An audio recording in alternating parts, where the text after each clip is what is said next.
podcast like this. Check it. This is a unique host. It's your boy ECO, and I'm here with the lovely, amazing, official Miss Jamaica. What's going on? None, no Madeo, all going. I want y'all to stop what you're doing right now. Go like, subscribe, follow us on all social media platforms. When I mean all, I mean our Facebook, Instagram, TikTok, Snapchat, you name it. We're on it. Just Google us, Boss Talk Podcast 101. We'll pop up first in line. But I know y'all always see us on the street and be talking about, man, I love what y'all doing. Keep up the good work. How can we support your brand? Well, this is how you can support our brand. It's under each and every video, including this one right here in the description section on YouTube. There's a link that says join our membership. Click that link, follow all the instructions. You will get all the exclusive content that everybody's been asking for, you and you alone. Sign up for our membership, we'll get that. So thank you in advance. Thank you for all the love and support, and we love you. Man, guess what, man? I done came down here to Houston and I done crept up on the gym, man. I'm talking about real serious gym, man. This guy here's a legend for me, man. When I think about this nigga, I be wanting to watch videos and shit. I'm gone, man. Listen, man, Boomtown is in the building, man. What's going on, man? Man, I'm good, man. Just getting back from Vegas. I know, man. I was jealous. We came back, about 3 weeks ago. Really? Maybe about 3 weeks ago I was out there. And we had a good time. But then we went to Miami. I was like, man, but Vegas is like my second home. Right. I love it up there, man. Yeah, it's nice. Nice. You know what the best thing about Vegas? I can look way across town and see the building I'm staying in. I just got to go that way. Exactly. Exactly. Man, so how's it been, man? Like, man, it's been good. The world is changing, man. Big time. The world is changing. Things is going fast, man, moving fast. But we want to go back all the way into your detailed background, man, how it really started and how it really went down. Miss Jamaica, what's up? So you were born and raised here? No. Where were you born and raised? Port Arthur, Texas. Don't disrespect this man like that. Port Arthur is just up the street. You know what it is, right? Almost just like Houston. I said that they got mad at me when Bun said that he was born in Houston. They got mad at me. And you know what I'm saying? Because I said, man, Port Arthur ain't but right up to 80 miles. And I said, man, come on, man. 90 miles. 90 miles. Like, right. We're neighbors, but totally different from Houston, but yeah. Totally different. Port Arthur, man, yes. So what was it like growing up in Port Arthur? It was cool. Like, my childhood was like just full of fun. Like, I was very much into sports, football, baseball, and everything. By the time I got to high school, I was getting letters in football, getting recruited by like all the big major colleges. So you were that good? I was pretty good. I was a linebacker. I came out in 1990. I want to say I was probably like in the top 5 in our state as a linebacker. Wow. Yeah, and I actually signed with the University of Houston. Wow. So you wanted to go pro, but just didn't make it? Just didn't make it. God had another plan for me. Shoot music videos and these feature films. He thought I was going to be shooting the gaps and all that at first. Exactly. You know what I'm saying? I thought I was going. Hey, but he's sitting in the shoot, nigga, looking and Yeah, I thought I was going, man. So was your mom and dad in the household with you? Yes, I grew up with my mom and dad. That's a blessing. 2 sisters, 1 brother.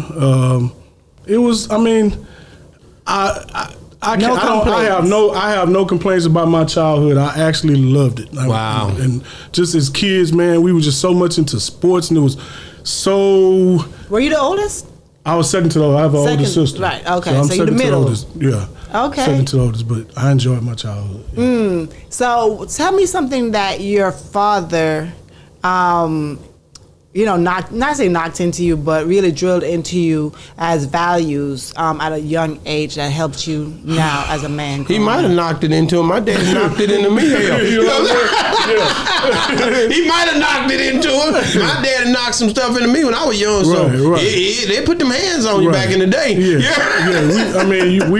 I have kids now, and I whipped my 2 sons. I kind of like whipped them when they were younger. Not when they older. But like. Growing up, come on, got man. Whippings. We got it. We got them. So, I think that kind of like shaped me, molded me, and, helped me just understand, hey, you just can't just be running around doing just about anything. Right. Our parents pretty much instilled in us, so many moral values and everything, and I think that helped, shape my life. Mm-hmm. Wow. Yeah. When you think about, like, the football, I know you were thinking about going to football, but how old was you when you first picked up a camera? What was that like? When was it? Oh, so see, the whole football thing kind of like catapulted me into filmmaking. Really? So when you're getting recruited by all of these schools, the first thing they want to know is what's going to be your major, right? That's right. At that particular time, the only thing I felt like I was interested in besides football was television and film, but I didn't know anything about it. Why were you interested in that though? I just like watching movies, and I watched television shows growing up all the time. So it's like I liked it, but I wanted to be behind the scenes. Didn't want to be an actor or anything. And so, when I started reading about, majors and everything, I'm like, okay, I'll major in. At that time, it was considered communications, but then at the University of Houston, they called it radio, television, film. Okay. So that was my thing. So when I got to the University of Houston, I started taking my film classes early and really enjoyed them, but they were kind of hard in the beginning because, you get in this classroom setting and they're teaching you about aperture and iris and this and that, and you don't really know anything, you're just seeing it on paper. I wasn't really getting it until we actually got out in the field on these film cameras. We didn't have HD cameras and DSLRs. No, it wasn't the same. It was film back then, and so it was expensive, wasn't it? Very, and we would work on these 16 millimeter Bolex cameras, shooting little student films and everything. And I did my first. We had to do a final film for our class, and I did a film where I used all my teammates and everybody in it. And it kind of just blew everybody away. And it's kind of I'm like, this is what I want to do. This is what you want. And from there, I just set out to be a director. Wow. Okay, but you met being in Port Arthur, you met UGK and them, and y'all was in school, right? Yeah, we can go all the way back. They was in school. Yeah. Kids. How was it when you met? I'm gonna say Pimp C first. I'm coming to Bun. I met Pimp when I was in the 11th grade. Pimp was in the 9th. He was my brother's classmate. You was in 11th grade. Pimp was in the 9th grade. And what was it like when you first y'all rocking out? I knew of Pimp because his dad was our band teacher. Okay. So, and I was heavily into football, so you know how the jocks are. Y'all jocking. Pimp was a band cat, so he was in the band, little nerdy cat, wore glasses, and I remember the first time one of my buddies who lived across the street from him mentioned that Pimp wanted to meet me, and I'm like, who, Mr. Monroe's son, the little dude with the Jerry curl? He's like, yeah, man, but he got drum machines and keyboards and this and that. So at that particular time, we were already doing the rap thing. Wow. So 2 years before, we had 3 years before, we had started our own group in the 8th grade. Okay. What was the name of that group? In middle school. What y'all call it? We were called the Shoe Shine Boys. Shoe Shine Boys. And we were kind of like a clique. We were kind of like Wu-Tang. Okay. It was about 10, 11 of us. Middle school kids, 7th, 8th graders. And this was in the heyday of rap. So I want to say it was LL, My Radio is what got me into rapping. When that song dropped, I remember sitting with my homeboy, his name was Harley T, and we were like, man, we need to do this. And did you sit on Crush Groove first, or did you hear it? I think I heard it on the radio. I could have been at one of the school dances or something. Yeah. So then we went and bought, the actual record, I think with the 12 inch. Yeah. And then man, we was just going crazy over rap because this was in the beginning, a little bit after Curtis Blow. I wasn't really feeling rap then until LL dropped. When LL dropped, I was a big LL fan too, man. That I Need Love was still good at that time. When all that was rocking, man. Wasn't you looked at it as strange because he was doing I Need Love. You knew that was hot when it came out. It wasn't no second guessing. No, so that's what got me interested into rap. I was already playing football and everything, and in the midst of this, I had already known a cat by the name of Dory Dorsey, in which his rap name and DJ name was DJ DMD. Okay, yeah. So DJ DMD had a group in Port Arthur called the Fresh Four. They were kind of like the premier group. And they were older than us. I want to say they were 9th, 10th graders. Wow. Maybe 11th graders. We were 7th, 8th graders.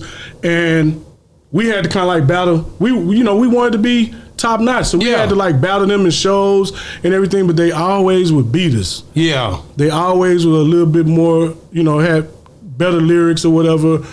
Beats were better, and then I kind of we had to figure out how can we get and make our own beats because we had a beat machine that actually kind of already had his own beats in it. Yeah. Press a button, it'll play.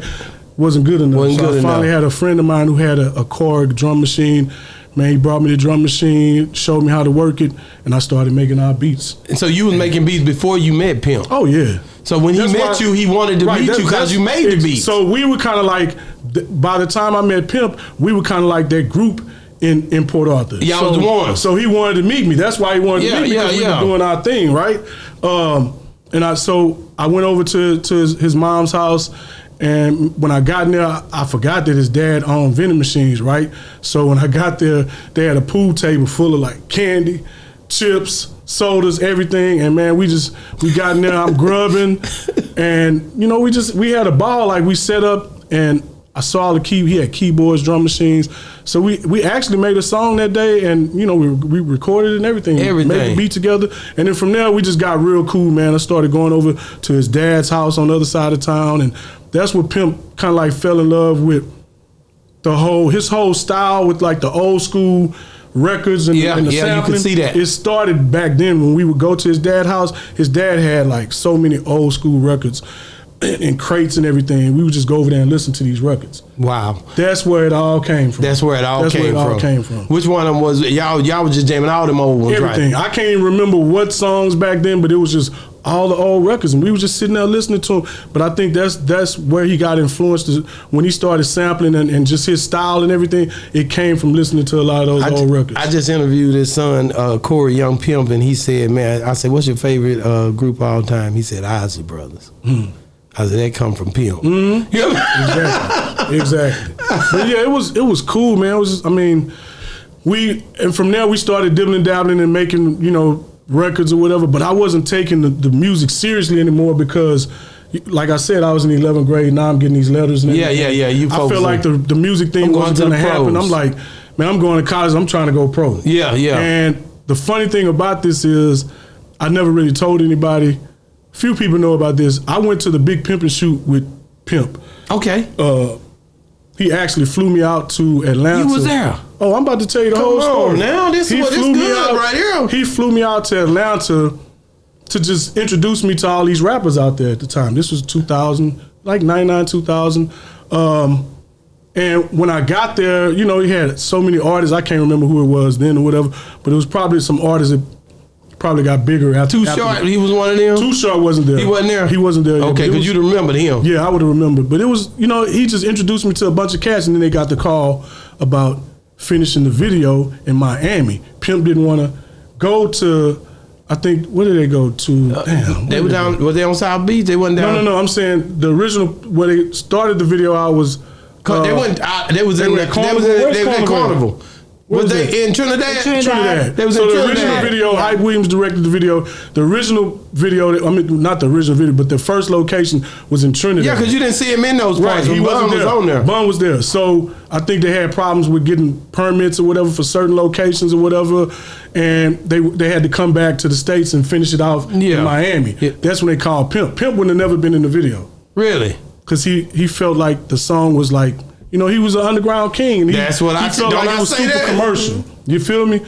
And I can't remember who convinced them or whatever, but they got the call. I remember hearing him and his mom talk about it, and they were like, okay, we're going to Miami. So it was myself, Pimp, Too Short, his artist, Murder, the DJ Bird, that was UGK's DJ. Yeah. And that Benz that's in the video, Pimp actually went and bought that Benz the day before we drove down there. Somebody brought it from Tennessee or something, and we caravanned all the way to went all the way down Miami. there. And man, it was. Was he in a good mode, or was he like, dang, we going? But he was. Yeah, he was pretty cool. Like it was kind of like exciting because at this particular time the song was on the radio. Yeah. And I kept saying, "Is it the song that I keep hearing?" Because they'd never said what the song was. Yeah. And I kept remembering, like, damn, is it the one with Jay-Z? So yeah, when we got there, we staying at the hotel. And how was the energy when y'all got there on the set, and like when y'all first get there and y'all was crazy. It was crazy. There was a lot of people there. There was so many girls, it was ridiculous. So many models, it was ridiculous, right? He had that one model with him, from what I heard. I'm about to tell you how this. So we were leaving the hotel to get in the van and head to the first location, and Gloria Velez, that's up. She was on the elevator. Pimp checked out. Yeah. Next thing In you know, Miami? Yeah. She next thing you know, she was in the video. She was on the elevator with us. They started talking. She wound up being in the video. Like that. Just like that. Just like that. Just like that. So we get on set. Man, there's models everywhere, man. Beautiful models everywhere. It was like film 101 for me. Yeah, you watching the my film. Main You thing, watching I just want to see production. how Hype is doing his thing. Yeah. You know, so I'm right there by Hype with the camera, by the camera. I'm just looking at everything, soaking everything in, because at this time, I was trying to get with Quint Black to shoot Shake Them Haters Off video. Dallas, yeah. And what happened was DJ Snake was his producer or whatever. That's right. Snake was at Pimp's house. That's the only reason I got the video, because before that, Snake, you know this, Snake, I was calling you, he wouldn't answer. He wouldn't hook me up. It wasn't until he saw me there with Pimp, and next thing you know, when I got back after the shoot, I got a call from Quint Black about the video. Damn. And he shot it. You feel me? Yeah. So, you know how it goes That's sometimes. how it go. Yeah, people got to see you gotta with go through somebody. your ranks. You That's feel right. me? Yeah, but so we were all on set, man, and somebody came rushing in saying, "Man, y'all got to come get Pimp. Y'all got to come get Pimp." We get to the trailer. We get to the trailers. It's like 3 trailers. It's UGK trailer, I think Jay-Z trailer, and then Dame Dash trailer. I think it was something like that. Pimp parked his Benz in between the UGK trailer and Jay-Z's, right? And I think he got into it with the bodyguard. Yeah, they out there trying to tell him to move. Big dude. They moved his car. So Pimp done went bad on him. I want to say he pulled the gun. I cannot remember, but all I can remember is when we got to the trailer and we walked in, the bodyguard had Pimp all the way almost to the top. They into it. He got him like, and Pimp like, "Motherfucker, put me down." Like I was like, "Oh shit," you know what I'm saying? And so they put him down, and I think Dame Dash rushed in there. Jay-Z wasn't nowhere around. Dame Dash rushed in there, you know, told the bodyguard, "Put him down, man. What y'all doing?" You know, all that. Diffused everything. He didn't know Pimp. I don't know if the bodyguard knew him, but Yeah. Pimp was raising hell, talking was shit. And I want to say he pulled a pistol. I cannot remember, but you know, it was wild. He was on his ass. So Dame came in, diffused everything, man, and from there everything was cool. I think I went out on the beach. Bun was shooting his scene where you see him in the video, where he's kind of like behind the girl and he's pulling her string. Yeah.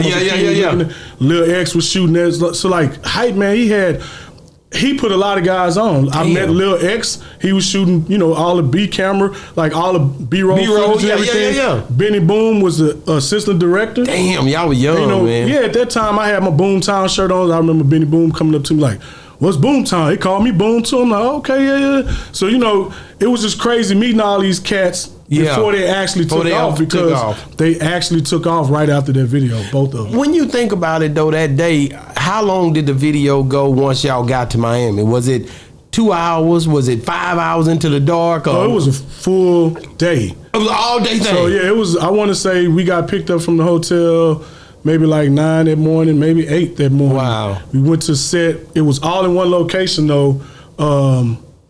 This nice kind of like mansion or mini mansion, and it had a pool and everything. If you remember the scene in the video, where they're at the pool in the back, and Dame is pouring all the champagne on the girls, and you see Too Short, a couple other people. It was cool, man. So they shot on the beach. All of the B-roll footage with Dame falling in the water. I think he lost his Chloe shades at the time. There was big talk about that. He lost his Chloe shades in the water and everything. You know, just all of the sexy video shots that I really loved, that I kind of like mimicked throughout the years with the girls walking on the beach, wide angle lens and booty, and you know what I'm saying? Yeah, like, when you look at like that day, like when you think about Bun and just the way, you know, he was still kind of reserved in that situation. But Bun told me, he was like, "Man, everybody know, man." I was like, "Who had the best verse on that song?" He said, "Everybody know, man. That's Pimp song, man. Yeah. Them 8 bars, man. Just 8 bars." Another thing, we were sitting in a hotel room, and I want to say Pimp and Mama West was, I want to say Mama West was pissed because the original song, it was only 3 verses. Yeah. Jay-Z went and put that 4th verse on MTV Jam of the Week. Yeah. He put that on after the fact. And so she it didn't was like in there that. for the video. No, they didn't like it. So they were in there, you know, complaining about that, and it was, but you know. I mean, you can't do nothing once it's over. It's over. But he had put it out. He didn't but they let just nobody felt like, know. They felt like, Pimp didn't like that. Pretty much wrecked the song, And that's why he wouldn't put that fourth verse on there. That other verse so they felt that. Like, I see, okay, he's going to come with another verse. Most definitely. He had to. Most Because definitely. he would end in that hole, man. I ain't going to lie to you. And I tell people, I say, if you a Texas dude and you don't think that verse the hardest, you got to be something wrong with you. Because he say, what you know about them Texas boys, man? I say, how could you not say that's the hardest? Representing Texas, representing Port Arthur, you know what I'm saying? People don't understand when they're saying Big Pimpin' and PAT. They're talking about Port Arthur, Texas. That's what they're saying. Yeah, that's right. You know That's right. Like, that's what right. Saying, PAT. So when was it you first met Bun? I'm gonna get out my soapbox. I can't remember because Bun was cool with my brother also, but your brother was a damn A&R or something. What was he doing? My brother was kind of, in Port Arthur, you know, everybody knows everybody, but he was like,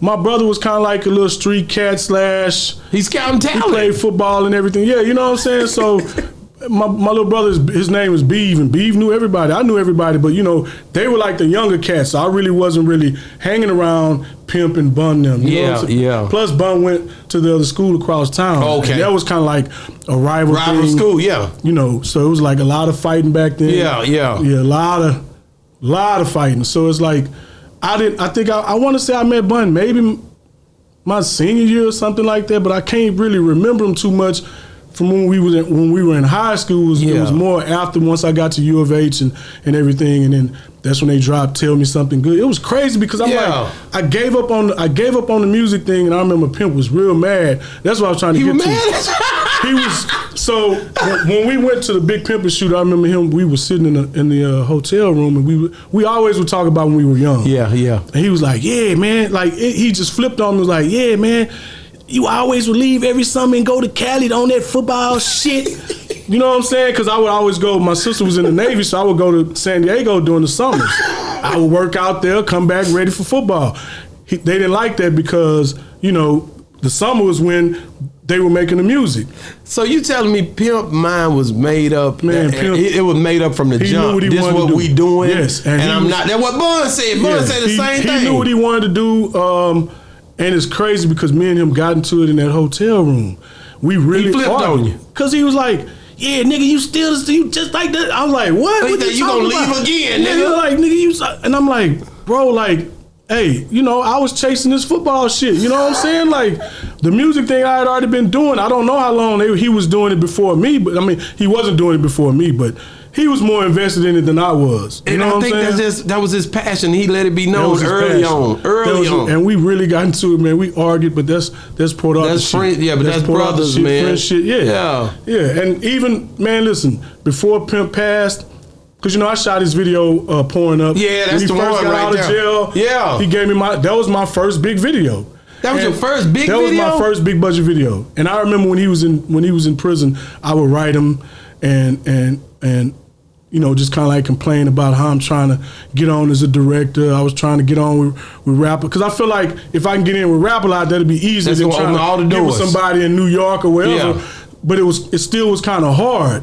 And he was like, "Man, just be patient, man. It's all right. When I get out, I'm gonna help you." No lie, when he got out, he called me. Was like, "Look, I got this video I want to shoot with me and Bun and Mike Jones about to sing the song. Give me a treatment. We just want cars. We want to roll around in PA. We want cars.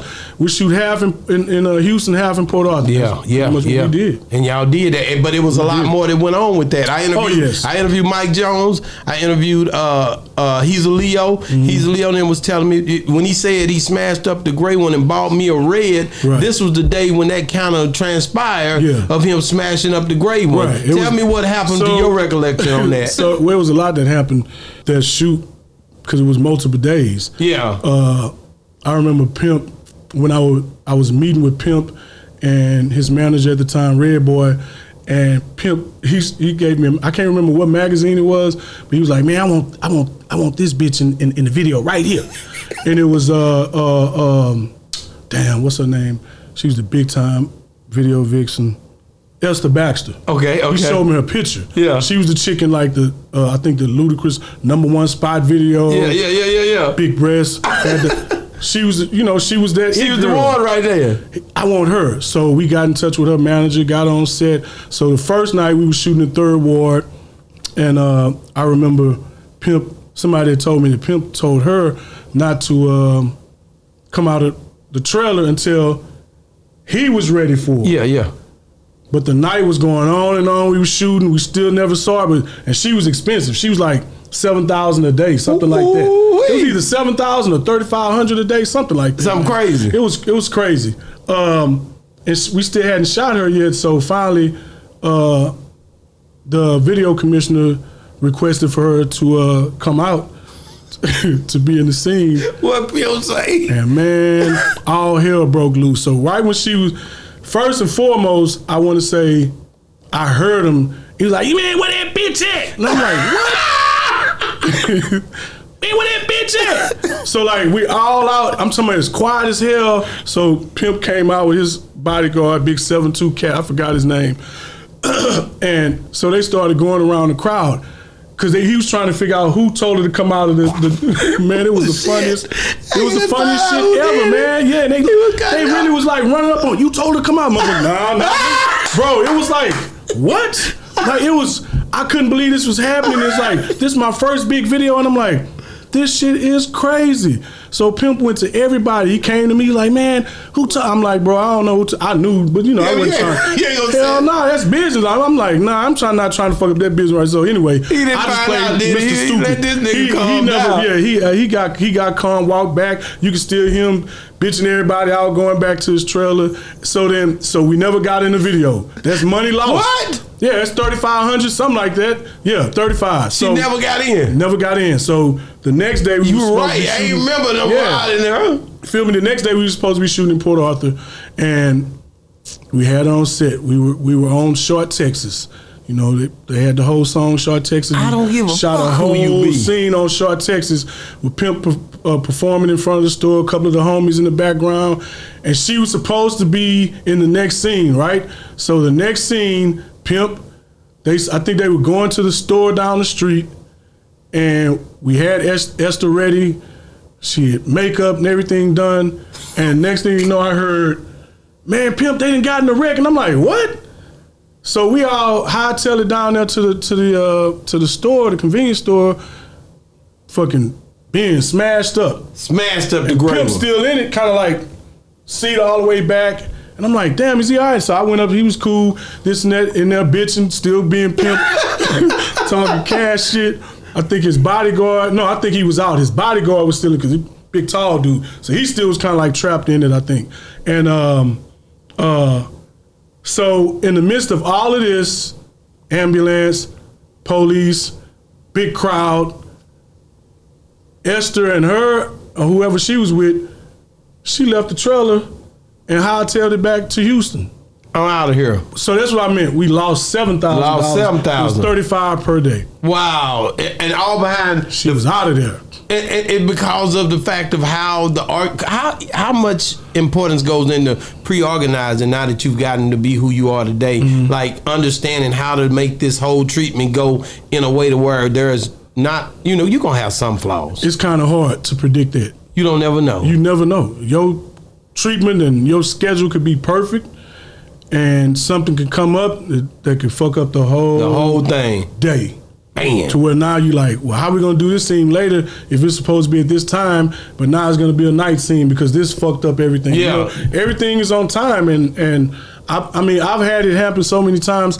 By the time I got towards the end of my music video reign, or whatever you want to call it, I knew how to handle it. In the beginning, I used to be so kind of like pissed and just worried if I can't get this off, and man, why is the sun not out? And you know, we got all these clouds and the sun to go, come out, then it'll pop back in, so you got to reshoot, especially back then when we were shooting on film. Yeah. On film, you can't waste film. Yeah. All like now you could start. You can do whatever. Yeah, you're not worrying about anything, but film, you can't burn it. What was so the budgets like then though? Those What budgets- that budget for like that those budgets like $100,000 budgets, $150,000 in those way ranges. different than Big time. different. Big time. I mean, I know now they're back up, but I want to say around 2012, 13, those budgets started going down a little or bit, whatever, and stayed down for a while. But I think a lot of these new directors are getting bigger budgets. I mean, I actually know some that's got some crazy budgets. I'm like, God damn, boy, you getting more than I got. What was some of those videos that you remember? Some of the ones that you done over the years that you stick out to? My favorite,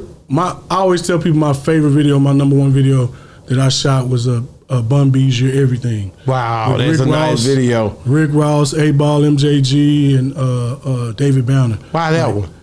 It was just special because I almost lost the video for one. What? But it was a special video. Yeah. So when we wrote the treatment, I can't remember what the original treatment was, but my guy Mike Mack, shout out to Mike Mack, Rap A Lot. When he first read the treatment, he called me. He's like, "Man, these cats out in Atlanta about to get your video. My guy's President Thomas Forbes. You better come with something left field because this shit you just sent in ain't it." And I'm like, "Oh shit." So I remember I got with my my writer, and we came up with the whole concept of, okay, they talking about the South. Yeah. Let's create these memory rooms. So each one of their rooms would be from their section of the South. You feel me? And we'll have newspaper clippings, and all of this represent what they're talking about. Yeah. We started off where this is a memory. So you're sitting there with Jay Prince, and you got A-Ball and them sitting there, and he's basically going over this whole like scrapbook of memories, and it takes you into the video. Wow. You feel me? That's how the video starts. So it was, and then at the same time, I think Access Granted came to set and everything. So it was special for me, man, but it was like editing the video and then the special effects that we put into it. It was just, I remember when I first saw it completely done, I was like, wow, like I was really impressed, and I kind of like, I feel like this is what I've been, want to do this for, this type of video. You know what I'm saying? Man. Yeah. One thing I can tell you, man, like when I think about you and hip hop and the way this thing gone, like, do you feel like now when a person do a project, I asked Bun the same question, how many videos do you think a person should do on their projects? And I know you ain't been just dealing with the music like that, but still, you gotta tell me, like, it's different now. Yeah, I'm so out of the loop with this record label shit. I'm just being so honest. But I guess it really depends on how,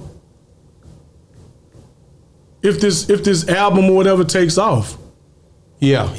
So like I say, let's just say like you really don't know what it's gonna do, maybe 1 or 2 videos. Yeah. But if it's really doing something, then you already should have something in mind. Okay, we want to do these other 2 or 3, something like that. You know, because that was the whole purpose of music videos back then. It was a promotional thing for the labels to create record sales. Was basically what it was. I think me and Bun said is no reason why, but with all the cameras, the access, all your projects should have something. Yeah, exactly. It should be so much, because content is so much key now. You got to just keep something going. And you really nowadays you really could damn near do a video for every song on your project. That's what I was saying. If you got your own crew or whatever, it's like you could pretty much do as many as you want to do. So did any of your kids get into filming? No, so I have a 15-year-old, 12-year-old, and a 6-year-old. My 2 boys, 15 and 12. My oldest son, he's into animation. Oh yeah? And I'm like, shit. Yeah, what you need from me? That's where the money is. What do you need from me? Because he just told me a couple of weeks ago that he was doing a project for some guy. I forgot some type of anime. I'm like, wait, hold up, you making money? Like what the? I didn't even, it's like, I'm like, okay, I gotta get like, a little closer when it comes to you at all. You know what I'm saying? So it's like, but that's good. Do that you need shows some that equipment? Yeah, right. Self-motivated. So he is. He's doing his own thing. I've seen animation where he actually put his voice to it and everything. I'm like, he might teach you a thing or two. Yeah, right. So it's like it's pretty cool. And I mean, technology is a mother now, so it's like, man, you can just about do anything. What was some of the hardest things you had to learn when you was dealing with transitions and just understanding as they developed throughout the time? Which one was the one that threw you for the most loop? I can remember one time I was over at 7303 with Bun and the video commissioner Mike Mack, and I remember Bun mentioning to me, this was right when the 7D cameras with the cameras. Yeah. He was like, boom, shit changing. I didn't want to hear it. You know what I'm saying? Because I'm like, shit, that shit gonna bring my money down. Like, nah, nigga, I'm not trying to use no 7D. Nah, I'm not trying. Like, he was saying it, but I wasn't trying to hear it.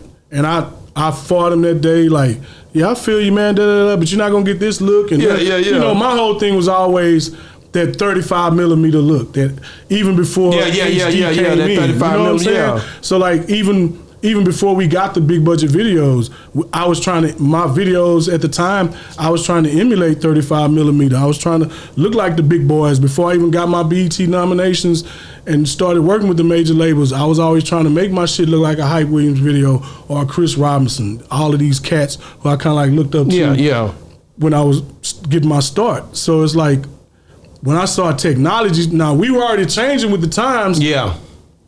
Because we were doing it when everybody was still shooting on film. I was still shooting independent videos on HD and film videos with the major labels with the big budget. So we still was doing both. Both, yeah. So once that 35 thing just kind of like went out the window, they wasn't spending that type of money anymore, we were already kind of like ahead of everybody with the look. Yeah. Because a lot of guys couldn't master that look at that particular time. Let's say like 2008, 9, 10, they couldn't master that HD look where you shot on whatever HD cameras at the time and make it look like the 35 millimeter look that everybody was used to. When was the first time you went back down to Miami to shoot a video, like after you had went down there, of course, when you was just, scouting things out, but you had to go back down there for sure to shoot the first video I had in Miami was, I forgot this cat name. It was an independent cat. But he was ready. They spent some money. Okay. Like, I bet this that was blow your mind independent, too. man. We shot on HD. This was independent. This was around 2007 or 8. $50,000 budget HD. Like, it was crazy. Like, and he was spending that money. I forget. These cats were from Tacoma, Washington, somewhere. And they were down in Miami. Man, they wanted to shoot in Miami. They wanted to shoot in Miami. We had a ball out there. Wow, like, and that's important, like, to know, like. But I'm like, when was the furthest place you went to shoot? Bali, Indonesia. So that's like halfway around, not halfway, damn near around the world. How long did it take to get there? 23 hours, man. Crazy. We went out there and shot two. Who was that? I forgot her name too. She was an Asian artist. I cannot remember her name. We shot 2 videos out there for her, man. We were out there for a week. And when I tell you we had a ball. You had a good time. And it was inspirational too, man. It's like, and it showed you too how blessed we are here in the States compared to over there, man, because I want to say it's a third world country. I can't remember. But, man, it was like bad. Yeah, but it was a long ways over there. Beautiful. But houses wasn't like up to par and all that. Let's put it like this. We had a guy that was our liaison, took us around. His name was a goon or something, but we called him Goon. So Goon was like, took us everywhere, right? When we got ready to leave, I think we had, because we couldn't get, like they were supposed to transport equipment from one city to where we were in Bali, couldn't get it there. So, man, we were out going to like, not Lowe's, but it was some kind of like a Home Depot or something, like getting certain lights and shit. Yeah. Because we couldn't get what we originally supposed to get, right? Yeah. So I remember we didn't even have playback. All of this stuff was supposed to come, never came. We got a big boom box, but what I'm basically trying to get to is at the end when we were getting ready to leave, I didn't understand the value of the dollar out there. You feel me? Mm-hmm. And it's like, so this big boom box that we gave this boom box to, I want to say it cost us maybe like $200 or something. I can't remember. But we gave it to the guy's, his wife, right? And she just cried. We took it up to her job and gave it to her. So somebody had told us that was like, the amount we spent on that was like what she would make in a year. Wow. I'm like, wait, what? And I remember when we gave at the airport, man, we all just started pulling out our money, just giving them money, and they were like, man, you just gave that guy what he'd have made in a year, over a year. Right. And it was crazy. Like, it was fascinating. It was pretty cool to be out there just shooting and meeting people, and a lot of them didn't speak English.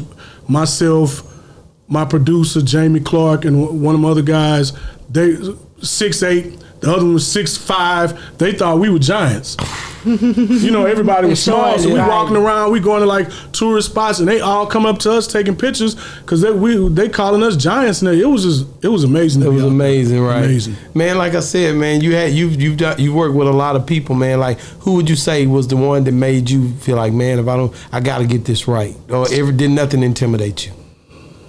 Shit. I want to say all of them. Nothing really intimidating, but everything made you nervous? I was always nervous.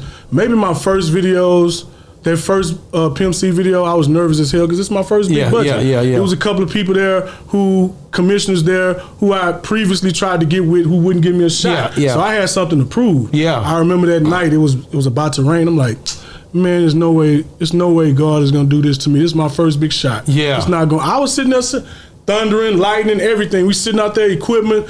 I'm just saying to myself, it's not gonna happen. It didn't happen. It didn't happen. Man, God is good. You know what I'm saying? It was my first big shot.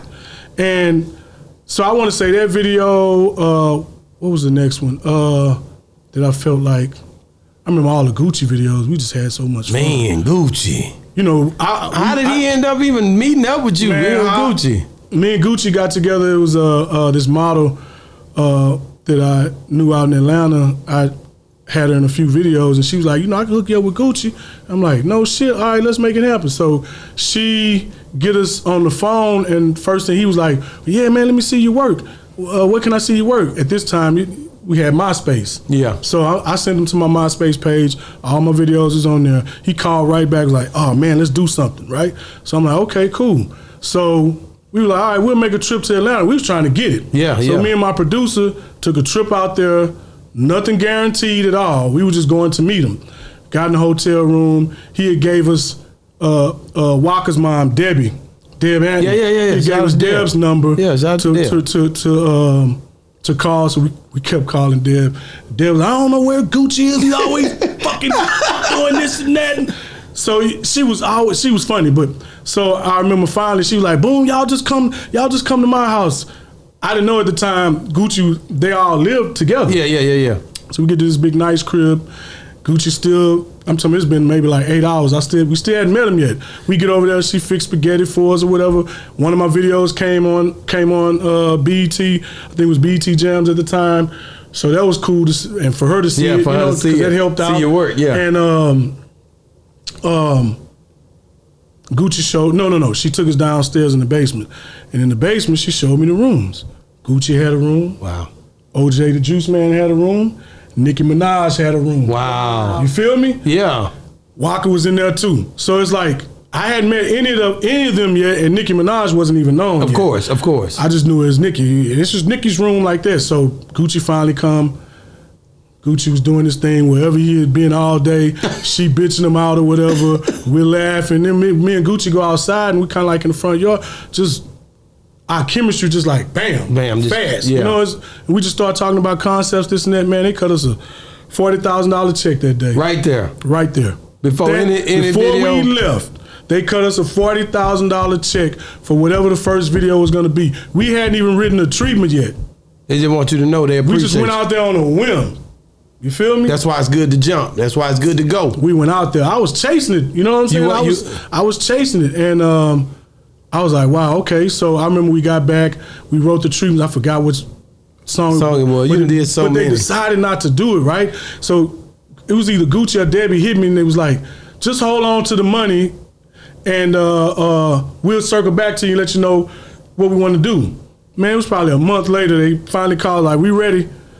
It was the Bricks video. Wow. With Yo Gotti, I think. Yeah. All right, Bricks. Yeah, man, that one. So that was the whole start of everything with me and Gucci. And then from there, I think he went to jail. Yeah, he did. I remember in the midst of it, Coach K would hit me with Gucci on the phone. They're talking about they want to do all these videos. So we're writing treatments while he's getting ready to be released. Yeah. And I want to say we shot 6 videos back to back. Wow. I remember I called it the marathon. Yeah, I went in there. We was going. On it. So after that, every time I would shoot videos with them, we would go to Atlanta, we shooting 4 to 5 videos back to back. What did you think when you would hear all these concepts in the news about him, but you knew him and you knew how he was as a person? How did you deal with that? As far as thought, know, how your thoughts were. I never really listened to the media because I knew him. That's right. So it was nothing that you could, and at this time it wasn't Instagram or anything like that. The only thing was like Twitter and fucking MySpace, and that shit dwindled. So it's like, it was just Twitter. But I was there with him. I can call him up on the phone. I can call Debbie. I can call Walker. Like, it was that simple, and we just all had a great working relationship. And it was, when I tell you, it was so much fun, so many laughs, man. Like, that run with Gucci was like Phenomenal. Did that stop you from working with Jeezy at the time because of the way? So you never chance. knew him. You never met him. Never met him. And would you have worked with him if you had met him? I was trying, but I think since I was his go-to guy, yeah, they weren't trying to deal with me because they knew you. They knew you was dealing with Gucci. Yeah, because I was cool with one of his guys, and he was pushing hard for me. But it just never happened. They never did. Because I've talked. I wanted to shoot with. Of course, yeah.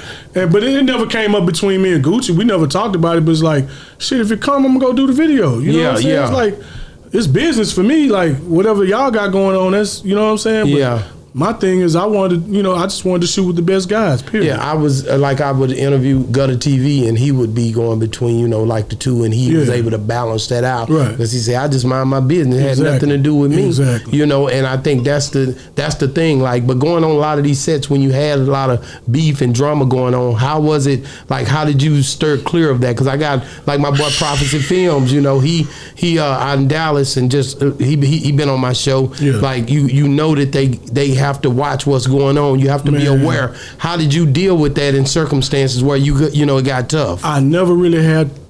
The only time I want to say we dealt with something like that was we were shooting the Gucci anti-social video, and these little dudes ran up on Waka. Wow. Cameras rolling. I remember it was all on World Star. They ran up, and Gucci, like I said, this was doing our little marathon, so Gucci had just got out of jail, so he wasn't really trying to, he trying to stir clear. But I just remember how Gucci was looking. He just stood there looking at the dude. He didn't say nothing, and I remember the dude was like, man, it ain't nothing to do with you, Guwapa, but he was going bad on Waka, and we were kind of like in their territory, so it's like, it was a crazy situation, man. How'd y'all defuse Cats it? pulling out guns.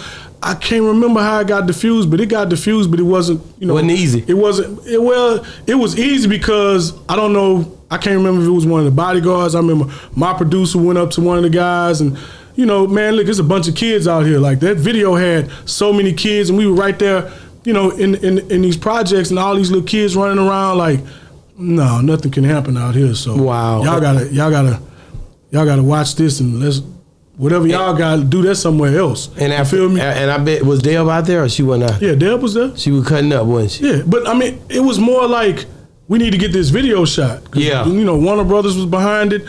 We need to get this video shot, and we need to diffuse all of this. So I think people went and talked to certain people, and it just got diffused. The dudes, they went on about their business, and whatever ever happened later, How did you learn the business, like getting your money through the labels and all that stuff as well? Not just the Gucci thing was easy, but there had to be times where you had to work through different people, whether it was whoever it might have been, like trying to understand the labels and how to maneuver through getting your money and stuff like that. In the beginning, it was kind of hard when you're dealing with independent labels. Yeah. Because, especially if you aren't really proven yet as a director, meaning once my name started ringing and people wanted me, they give me whatever I pretty much wanted or what I say my base price is.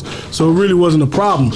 With the labels, they kind of set you up to how the payment system is. Yeah. So they get you in their system, you do a contract and everything, and I think it was like you get half up front, you get the other half the day of the shoot or right before the shoot, and you get the final once you turn in everything. Okay. And that's pretty much how it has always been with the major labels. With the independents, sometimes I would do it like that, or a lot of times with the independents, I just know how that would go. So I'll be like, half up front, I need my final half the day of the shoot. Yeah. You know what I'm saying? Yeah. That's just being real. But as you done it, I'm pretty sure with different labels and the development of how you was dealing with them, it got easier because you knew their process. It got way easier. You said it was hard in the beginning. Yeah, it was hard in the beginning and not getting paid a couple of times and having to chase guys for money, but not really that much. It was only in the beginning, maybe my first year. Once my name, once people got wind of what I was doing and they saw the product. It was easy.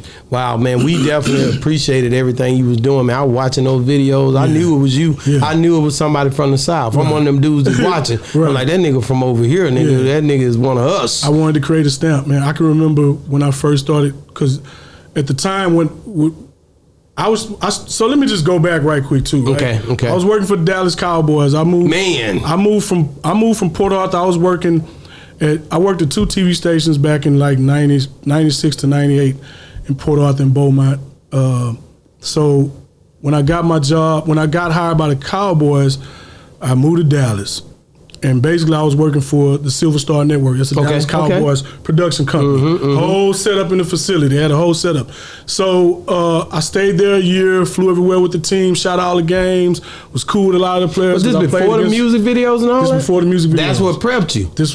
That's what got me. And I learned some of the business while dealing with around there. You feel me? Gotcha. I got to meet so many people. Brett Monsberger, like so many big icon figures. John Madden, everybody came to the office because we had to interview him. We got to work with so many people. Definitely. And talk to him. So I decided to leave the Dallas Cowboys, and I just wanted to do my own thing.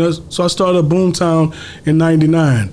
The guys that gave me my first shot, and I thought about this when we first said we was gonna do this interview, because these guys actually opened the door for me. That's hard. Rally Boys out of Rally Dallas. Boys, man. Stop it. Snow, Rally D, Ski Feezy, Cottonmouth, my boy Big Ben. Like, Rally Boys gave me my first video in Dallas. This is before anything took off. For anybody else. And I was struggling at the time because I left the Cowboys and I had this big video set up supposedly for, I want to say, $10,000. And I didn't have any money saved up when I left the Cowboys. I was chasing my dream. Who'd you have it set up with? Do you remember? I can't remember those guys' names. Okay, but I remember my mom like, "Why are you leaving a good job? Why would you quit that good job like that, I'm like, man? "Mom, look, I know what I really want to do. Yeah.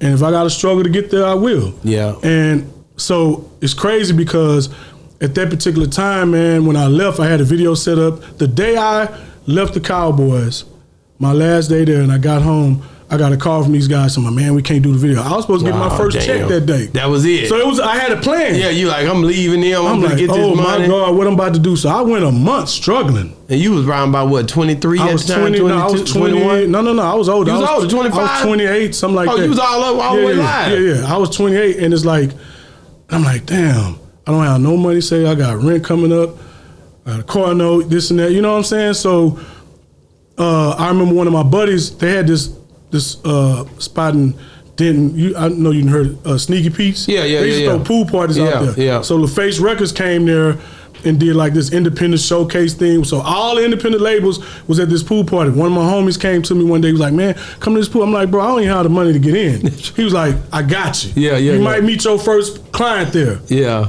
We get there.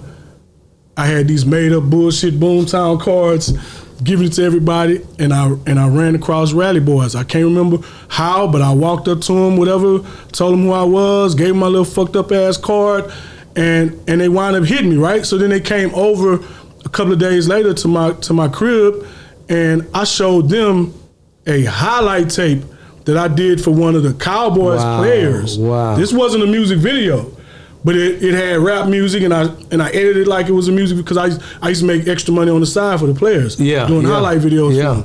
I showed them that, and I showed them kind of like what you would call an EPK that I did for DJ DMD. Okay. When they had Inner Soul Records and 25 Lighters and all that. Yeah. Some shit I put together, right? Them boys said, "We fucking with you, Boom." Wow. Just like that. And they cut me a check. I think I had a negative $200-something they cut you in a check. my account because I was writing hot checks. They cut you a check. They cut me a check. They cut me an $8,000. No, they didn't cut me a check. They gave me $8,000 cash. Cash, right there. Here, Boom. Yes. We not that day. A couple of days later. We rocking with it. But I was up. And it seemed like after I shot that video, Rally World, it was featured Roger Troutman.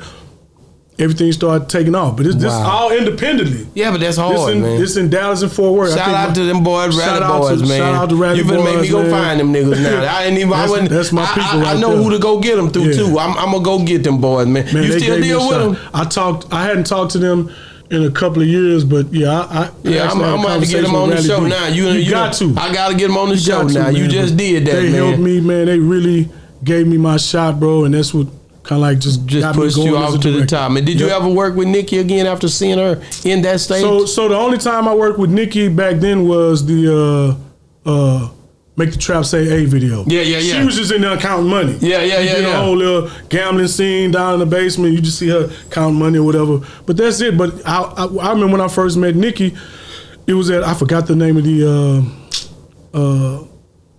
Patchwork Studio. Okay. And she was just in there, and me at the time, I'm just always trying to holler. Like, she was a little sexy chick. You know what I'm saying? You trying to get at her? I'm like, oh, damn, okay, Gucci. She minding her business. She minding her business. She wasn't trying to hear that shit. She you shot at her. You ain't shoot right, Boom. You ain't shoot right. I guess you ain't have no game, man. Boy, I had plenty game. Well, why you couldn't get her? Because she was an artist. And she wasn't trying to hear that shit. Was she focused? She was focused. That's what it was, She man. wasn't trying to hear that real shit. Texas I nigga, shot man. my shot. She wasn't trying to hear it. I'm just keeping it real. She wasn't trying to hear it. You shot that old man. Like you shot it out there. Because she wasn't a Nicki. I mean, even if she was, I still would have. But I'm saying she was a pretty girl. You know what I'm saying? So you still sitting there, man. I'm like, this little girl. I think she was in there writing or something.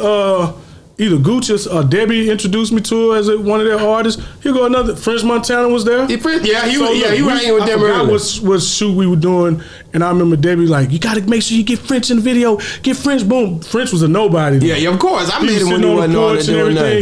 He was one of their artists, and I think we had him in the scene on the porch with a bunch of girls or whatever. But they had so many people around them who hadn't blown up yet. Yeah. You feel me? Yeah. It was crazy. Like they really had a dynasty over there. Man, going back just a little bit to where you talked about being nominated on BET, you know, and all that good stuff. But let's be real. Because of your demographic, do you feel like if you'd have been somewhere upstate, it would have been more of a shoe-in for some of the things that was, could have been? Man, it would have been way easier. Let's be real, man. Let's talk about all that. Let's talk about all that. Just coming up as a director in Texas at that time, when I'm looking at BET and MTV, and I'm seeing all these directors who I've seen since I was pretty much in college, or when I first got out of college, like '94, Hype, Chris Robinson, all these cats, a lot like. Being a director here in Texas, you're not getting that exposure. The only way at that particular time you could get in like that was you had to be signed to one of these big production companies that they were all signed to. Yeah. I never signed. I did one time and we got out of their contract, but it wasn't one of the big boys. Yeah. And so I was always independent. So I always had to scratch. You had to scratch. I always had to scratch. I always had to. My team, like, we had to get it, man. Like, so that's why I said we were shooting independent videos while we were shooting big budget videos with these big artists. Yeah. We didn't care because the cloth we were cut from is right here with these boys that's trying to make it. So a lot of them cats that did make it, once they got their deals, they came right back. Oh, here's this budget. You feel me? So it's like we always kept a rapport with the independent cats and shot with the majors, but it was hard. And I'm gonna tell you like this. So I can remember before I got my first nomination, people would hit me like, "You not going to the BET Awards this weekend in Atlanta? BET Hip Hop Awards?" Yeah. I'm like, "Nah, I'm not going to that shit. Like, nobody knows me there. You feel me? They ain't I'm about to spend all kind of money out there for what? That's real. I can say I'm going network, but it wasn't really like that because in this game at that particular time, man, either you had to show and prove what you got and somebody gave you a shot, or somebody in somebody's camp gave you that shot. Yeah, right? yeah. So I used to always say, "No, I'm not going. I'll go whenever I get a nomination." I didn't know 3 years later you would get a nomination. It was crazy. So when I got there, I remember walking in the before we went in, I had met Gil Green, who's doing all the Rick Ross videos. T-Pain. Yeah. And I went up to him and I was like, "Man, nice to meet you, man. I'm a fan. I'm Mr. Boomtown." He was like, "What?" He was like, "Oh, now I finally put a face with the name." I'm like, "Wow, you were killing the game." You feel me? Yeah, so it's like it surprised you. It was amazing to just people knew me. They knew the name. They didn't know the face. They knew the name, and it was like, "Wow, okay, I done did something." You know what I'm saying? I got something to be proud about. I didn't win. I was nominated 3 years in a row, 2009, 10, 11. I didn't win. I was just happy. You were just happy to be recognized for all the work you done. Oh, yeah. What made you keep going, man, when you knew that recognition wasn't there, prior? Man, I felt like I always had something to prove. It's crazy. But anybody that was around me would tell you, Boom always wanted to elevate. Yeah. We always wanted to beat out the big boys. Yeah. Even though I was nominated with these guys, I still felt like I was not with them because I still wasn't getting the budgets they were getting. I was getting nice budgets, but if you got a Benny Boom, he's getting 350, but I'm just getting 150. You feel me? Yeah. Did you feel Pimp when he said quit hating the South? Oh, most definitely. Me and Pimp used to talk a lot. It's just funny because when Pimp and I would get on the phone, all he wanted to talk about was when we were young. Wow. He talked about industry shit just a little bit, but he always wanted to talk about when we was rapping. Yeah, it was crazy. The few days before he died, we were in Miami, and I want to say it was that video when I was talking about with the Independent Cat, right? Yeah. He was like, man, come to LA.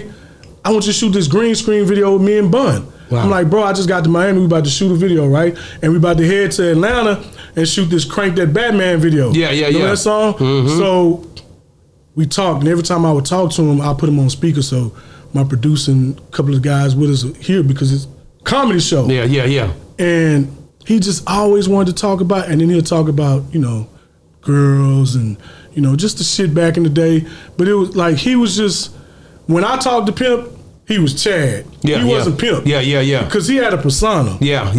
He turned it on when he got in front of you. He turned it on. That's what Ronnie Spencer told me, the same thing. When I got around him, it was Chad because he know you like, come on, my nigga, like we grew up together. Yeah, nigga. I knew you when you was in the band. That's right. You feel me? Like, so it's like he was just a cool cat. And I didn't look at him as Pimp C. I looked at him as Chad. 'Cause that's who I knew. Wow. And I would see him turn it on and turn it off. Turn it off. Man, we'd be on set. He'll be over there talking to me, laughing and talking. He'll walk off, pop that grill in, and become Pimp doing this. Nigga, I'm like, that's my nigga right there. My nigga right and my producer, Jamie, man, he could mimic him so well. It was so funny.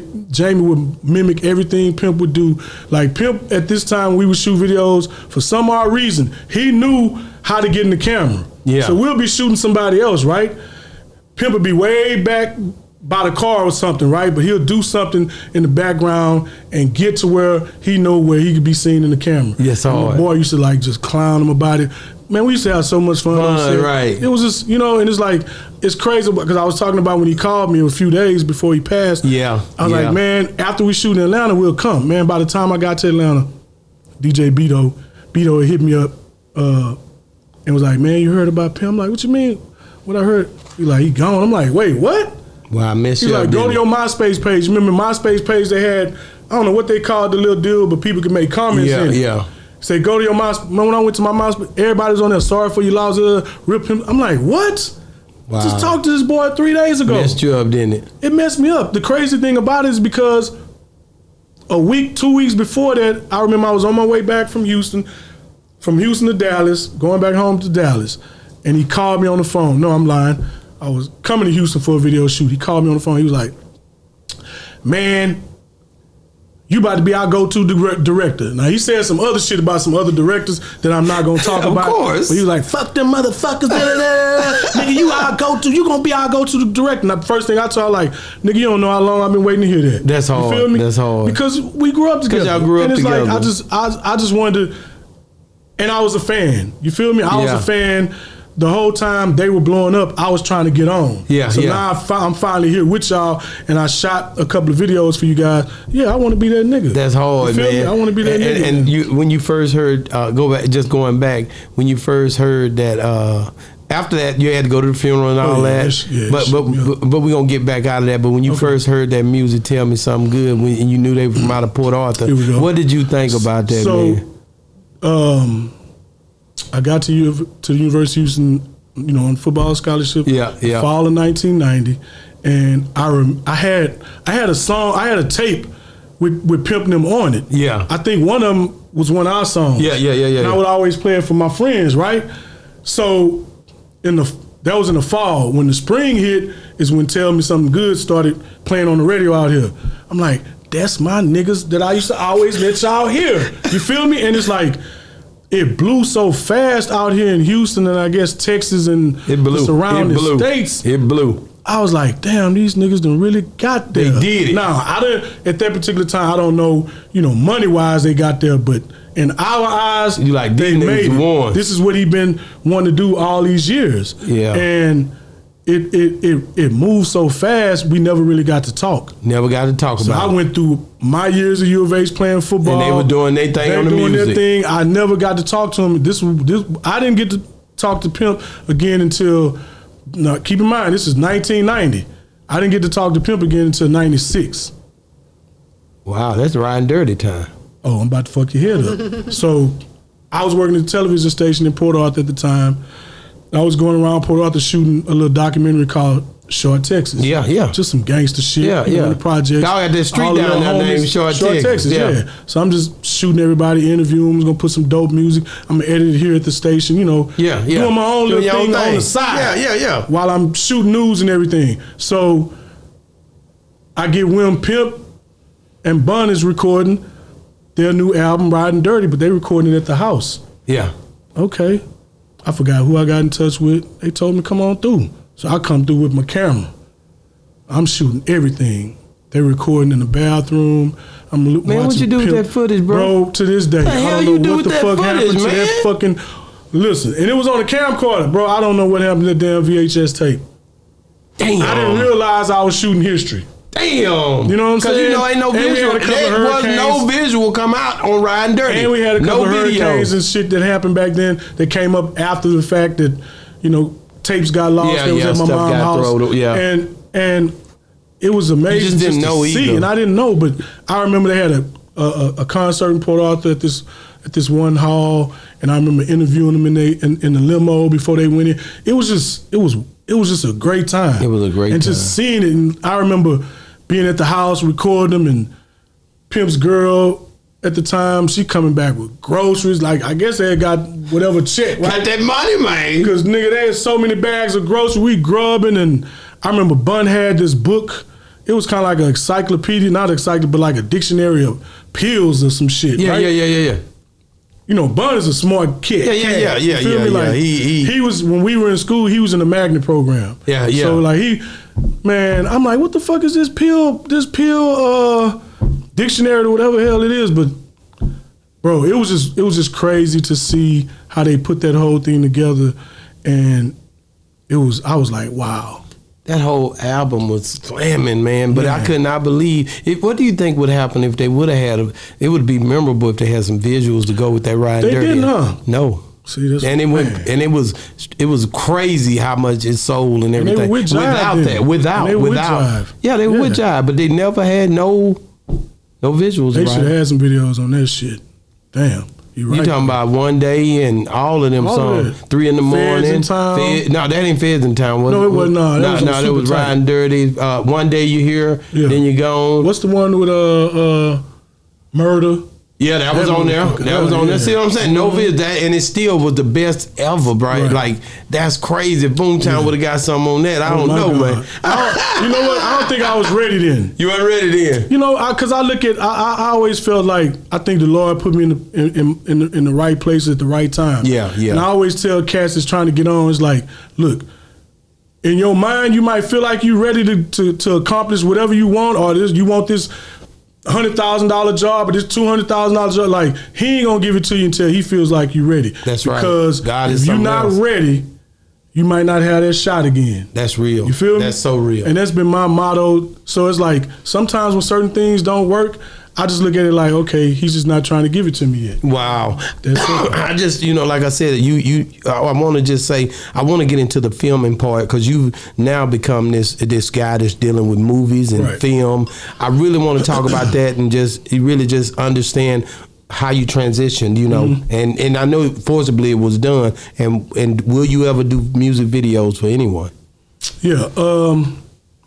I'm at the point right now, I will shoot a music video, but it has to be the right artist, the right song, the right budget. There you go. Because right now it's like motherfuckers are cheap when it comes to that Of course, money. but I'm yeah, just keeping yeah, it no, real. it's You know real. what I'm saying? It's like Everybody got a camera now, and I'm the not- quality and the way that right. they shoot. And I did. But what's the right budget, or what's a good In this climate. In this climate. You gonna ask in me this that? climate. Yes. In this climate. That's right. In this climate. You don't have to tell So- me so your look- budget, but what's a right budget to get a good quality video? Independent artists are major. Give me both. Because there's two different tiers. Give you me know what I'm both. saying? That's Like, right. Give me both. independent artists, well, I'm gonna just put it like this: an independent artist right budget for me to do it right now, it's gonna have to be $10,000 or more. Okay. Yeah. They'll probably be like, God damn, No, they hell gonna- nah. yeah, 'cause they getting them for about I can get it for 500 to 1,000. 1,000. Nah. So it's like, okay, well, you go get that guy. Yeah. And I had to get to that point to start telling these cats, even though I wanted to work with them, I'm like, I'm not about to stoop to their level, bro. I done did this. No, but I've your done name that. being You feel on me? there is gonna bring presence. And with label now, how much would that be? With labels, I would say anywhere from maybe 20 to 100. Yeah. It could vary depending on who the artist is. The treatment, where they traveling to, Yeah, all of good that. stuff. You know, because I done had That some way label, in on the independent man, one I as done had some well. label people come at me with bullshit too. They not off the hook either. So they come Yeah, at you with the bullshit. they- They'll come at you with the bullshit. But, you know, I'll be like, man, I can't do that. I can't make that happen. I just got a call from one of my guys at Universal. I'm gonna do one for him, but it's more of a visual video. Let's hope I do it. There you go. Because he just called me about it. Anything can happen, but it's a. Now I'm gonna just keep it quiet. I ain't gonna say nothing. Let's talk to you. about Has any labels ever gave you the front end but not the back end? No, they never done that. No, it's contract. Hell involved. no, yeah. I'm just They don't- checking they- because They some do of don't- paperwork. They gonna do the They paperwork. gonna pay you. Okay. They gonna make sure you get all your releases and this and that and everything. But let me go back to the movies. So I decided to write this script, Candy. Okay. Damn, I'm trying to think. Maybe like 2002. That's when I was living in Dallas. I met this girl. I was kicking it with her, and she told That me was still a big budget on music videos during that time. Yeah. Yeah, it was still going down. No, but I didn't shoot it then. It's just when I got ready to write. No, I'm talking about for the music Oh, video. yeah, You hell- was still for you to be thinking about that, and you still Yeah. was making good money on Right. videos. No, I wasn't Saying- making nothing on videos yet. I was at that particular time. Oh, you I was just doing coming into the independent game. shit. No, at around 2000, I didn't get my first big 2002. budget until 2006. Okay, yeah, you did So say that. 2002 was when I I was was just shooting everybody in Dallas. But I'm tripping off you and- going to and the Fort Worth. filming that early. You was still going to talk about movies during that time? Yeah, but it still was going to be independent. Okay. So basically, what happened is I met this girl because the ultimate goal was to shoot movies. Even when I went to U of A, That's what I was the asking. Like, ultimate I didn't goal know was to that. shoot movies. I didn't know just that. knew it was easier to get in on the music video side Okay, of it okay. first. I got it. And then catapult yourself into feature films. I got it. So that was the whole music video thing. And then I got, kind of like fascinated with it. So, and I got to shoot it like mini movies. Yeah. These videos like mini movies. So I met this young lady. We was kicking it, and she told me she was kind of like kicking with this Kingpin cat, and just some of the little ins and outs of the shit they used to do, how they was selling shit, and the terminology, how they would throw motherfuckers off if they talking on the phone. I'm like, damn, that shit'd be a dope ass story. And then at the time, Set It Off, I can't remember when Set It Off came out, but it was still fresh. I'm like, Yeah. I'd love to do a movie about some female gangsters, selling dope or whatever. That's real. Something different. Then I met another chick who told me that she used to fuck with a cat and they had females robbing other drug dealers. Yeah. I'm like, oh yeah. That's I'm about it. to write That's me a it. story, That's it. and I'm gonna put this story together from all the knowledge I done got from other people's stories, and that's why I came up with Candy. So at this particular time, I remember I was living in Dallas. I'm like, I think I'm gonna shoot it in Port Arthur. I was looking at it like I'm gonna shoot a little cheap movie in Port Arthur, make my money and move to Atlanta. That was my whole thing, right? So I'm like, it'll probably be easier for me to go home and write. So I would go home, writer's block. Damn. Get back to Dallas, boom, boom, boom, boom, boom. I think it was like 2 or 3 times. So finally I got the script done. So now I'm sitting on the script for a few years. I was shooting a video for some years. I was shooting a video for Mac 10 featuring Birdman Yeah. in Atlanta. And my neighbor, Steve Jackson, Okay. was in the video. He was just, cameo. And I remember Steve asked me, like, man, I got some money. You still trying to shoot your movie? I'm like, yeah. He was like, okay, let's talk about it. So then, but we never got around to it. It was a couple of years later, he hit me. He was like, boom, you still want to do that movie? I'm like, yeah. All right, whoop de whoop. We got everything together, man. From there, we started putting Candy together. Wow. We shot Candy in 2013. It didn't get released until 2019. Wow. So I went that many years because we didn't have anybody known in it. So it wasn't any selling points for these networks or whoever I would go to, the distributors, to actually pick it up. So I kind of like just sat on it, right? Then I got in a bad deal with a distributor who held it up for a couple of more years. And then finally, in 2018, I got them to release me out of that contract. Mm-hmm. And by this time, you had Amazon letting, they had the program for independent filmmakers to put your movie on their platform. Mm-hmm. You just had to do your own promotions and everything. Like, let me just put it up here and see what it does or whatever.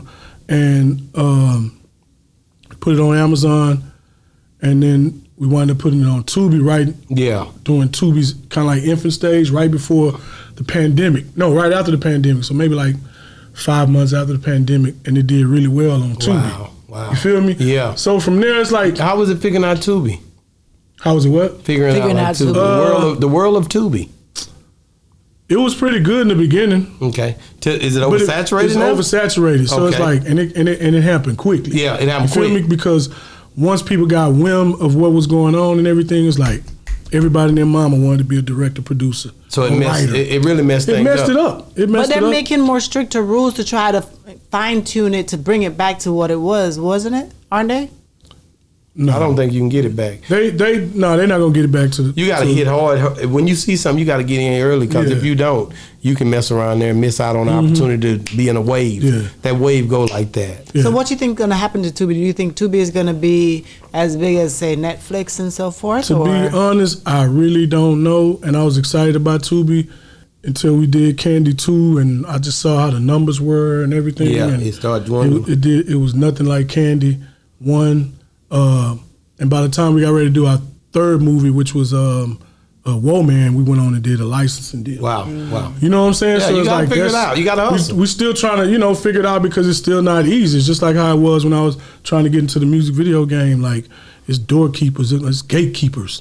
Wow. And it's like, it's just not easy to get in. It's like, you got to meet somebody that's got a hookup over here that can get you a conversation with somebody.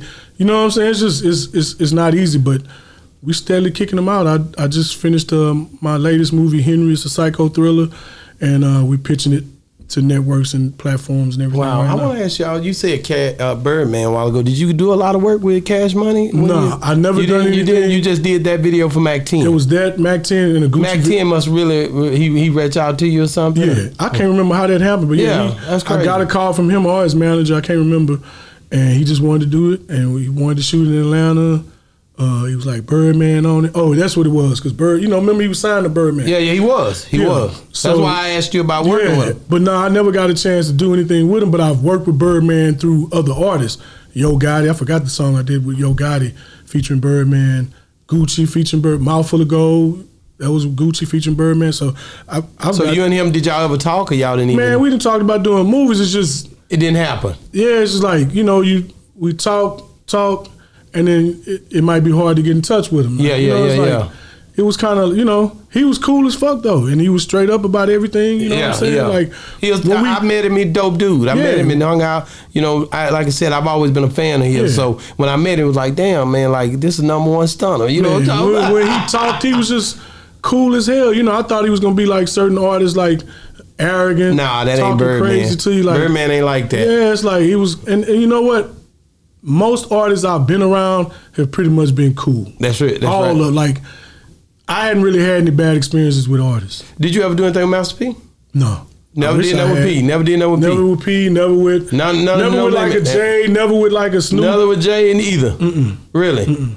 I gotta ask you a question. So, okay, growing up, you watched Beetlejuice Part 1, right? Nope. You never did watch Part 1? Look, you don't watch I've been movies. hearing about this whole Beetlejuice craze, but it's like, even when it came out, and I wasn't a kid, I want to say, when did it first come out? I think I was a teenager, so. I'm 52. I think that shit came out when I was like maybe probably like in my 20s. Yeah. So I ain't trying to see that shit. At that time, I was trying to look at Boys in the Hood. That's right. That's the kind of shit I was looking at. I watched Part 1, and when Part 2 came out, it just wasn't as good as Part 1 to me. Yeah, I just watched Part 2. But I saw a write-up that says, it says Tim Burton, because he did it, it said refused a streaming-only release for Beetlejuice 2, but it cost him $48 million by him doing that. Damn. So what? Damn. Okay, so recoup. He went straight to the movie theater, but the streaming part, how does that work?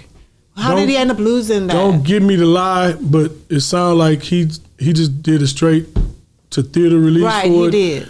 And I'm thinking they probably was saying he could have made more money streaming. If he did streaming. You feel me? Like if it went to a Netflix or if he did a deal with Hulu or whatever. Right. Now, I could be wrong, but damn. Because just like Coming to America, he went straight to Amazon instead of doing the big theaters. He got his money up But front. I think, Amazon Got cut money that up front. check. You feel me? Right, Like, even who went to Netflix the other day that I told, Beverly Hills Cop. Yeah, they did. Instead of That's Eddie instead again. of going to the big That's Eddie. theaters. Eddie know what he doing. So you tell me you can make more money going to Netflix and all of these streaming platforms Yeah, now rather than going to the movie theater. yeah, They because cut it's that different. check. Think about this too. Before the pandemic, it was all good. Like now, the streaming platforms like took over during the pandemic because everybody was at home watching. You feel me? So it's like, people don't really go to the movies Yeah, like but that. Bad Boys figured it out though. Bad Boys Bad killed Boys it. still They kills hit- at the they movie hit- theaters. They Bad marketed Boys, the though. hell out. They hit. Look at Bad. They hit. Everybody They know loved- how to do it. Right, everybody loved Bad Boys, even though everybody probably loved Beetlejuice. And except Beverly me, Hills Cop. or whatever. Beverly Hills Cop. I'm pretty sure he could have did something in the theater. But I'm not gonna lie. Not like that. I'm not gonna lie. I didn't like Beverly Hills Cop. Not like the Not others. no, I didn't So either. you- I didn't either. So but They old now. They done got way older. The They waited too long. The streaming thing is kind of like the way to go. I mean, we even with you stand to make more money when it comes to like television series and all that stuff too. So it's like, that's what we trying to get to. Yeah, we just yeah. trying to get in that door first. Wow. Because movies aren't the way anymore. Everybody's doing series. I mean, they are if you're already like somebody that's established in there already, and you got some type of deal. Mm-hmm. But somebody like me, it's like first and foremost, I gotta have somebody on my side that can get me in the door to even just get a project off. Like if we talking big Would shit. you? Look at 50 Cent. I was about to say Yeah, that. but look at Would 50 you Cent's ever not do easy anything with getting in 50? with him either. He don't want to talk to a nigga. No, I didn't say that. It's just No, I it's said just- that. I said that. It's Like, not look, 50, easy, let me man. just say something, bro. You in Shreveport. Boomtown is from Texas. We in the South. Give me a call. You know what I'm saying? I'm in management now. Right, You know what I'm right. saying? Let's go, 50. Come on, man. Let's I get got this check, 50, I man. got projects, baby. Let's No, go. Because he done definitely the movies experience. before, but Yeah. his main thing right now is the episodes, is the Yeah, series. That's yeah. where he making his bag He's from. doing his thing too. He doing his Right. thing, man. He doing his I love thing. this dude, man. The Yeah. way he doing for. I look at it as a us and brothers, and to see him doing what he doing is like, damn, man. I'm happy for this dude. Right. You know what I'm Yeah. saying? 'Cause if just one of us get in there, y'all don't understand. It ain't been easy, bro. Right. It ain't been easy. That's why him and Tyler kind of linked up. I believe this ain't no easy world to live in. And to just see how he's done it. Like, we didn't think, when he first came out with Power, there was going to be all these spinoffs. No, You we feel didn't me? know. Like, We didn't know. he wrecking the game. So it's killed like, it. Right. it seemed like everything he's putting his hands on turned to gold. So Wow. I commend him on it.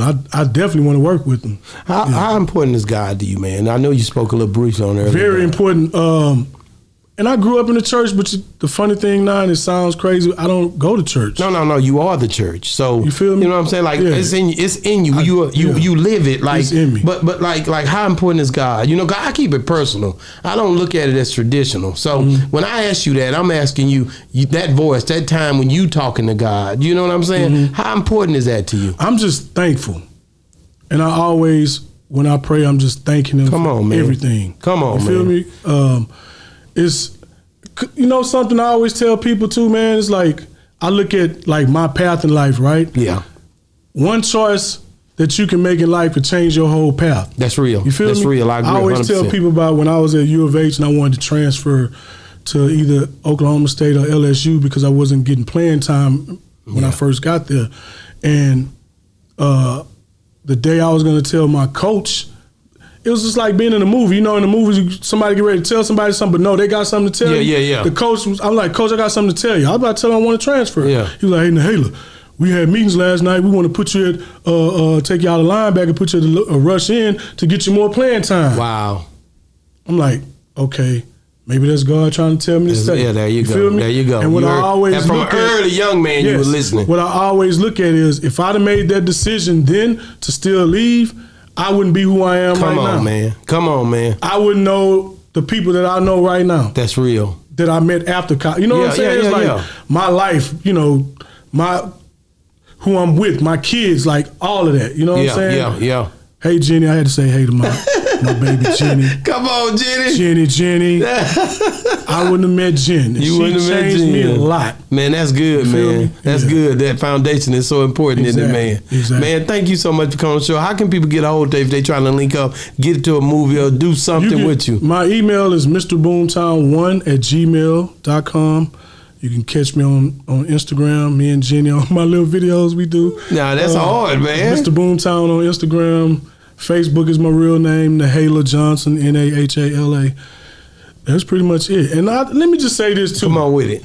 So, well, damn, I don't know why I was gonna say it, but man, you know what? I was talking. Oh no, this when we were on the phone the other day. And we was talking about something with Solo Lucci. Yeah, shout out Solo Lucci. That's the Lucci hooked us up. You know what I'm saying? This up. We ain't finna play about that. I don't call him Solo Lucci. He's like my little nephew. Nah, y'all I go call in. him Mike. Y'all go He gets in. mad at me, but his name is Mike. Mike, yeah. Yeah, Mike. Yeah, Mike. He's like, stop giving out his government name. you You know don't what want I'm everybody to know that. Yeah, but man, like I feel like I'm not like an industry cat no more. Yeah. I'm a homebody, No, that's real. but I love it. No, You feel me? that's it. And I think a lot of cats still feel like they got to be in the mix with everything. Man, I enjoy my life. I love shooting these movies. I love spending time with my lady, and we spend a lot of time You see together. me. You see that's the whole game. We work together. That's what it's all She's about. producing with me now. Come on, man. You feel me? It's like that's what our last two movies. She produced with me. And You feel me? that's the game. Yeah. I think these young boys got it mixed up, man. Yeah, when you find that special someone, man, time, man, is of the essence, man. Hold it's on to only her. but a vapor. It's gonna be here and gone so fast Listen you to won't me. know it, bro. Hold on to her. If you know you got that special one, hold on to her. Man, The respect. grass is not greener On the other like side. y'all think, especially with these BBLs. Check it, man. You know what Thank I'm you, saying? man, so much for coming on the show. We love you, Boomtown. Thank you, man. If you Appreciate ever you. need this platform Yes, to send sir. it to the moon, Thank you, man. I got you, man. I appreciate you, man. Boss Talk 101, where the bosses talk. And we out. Man.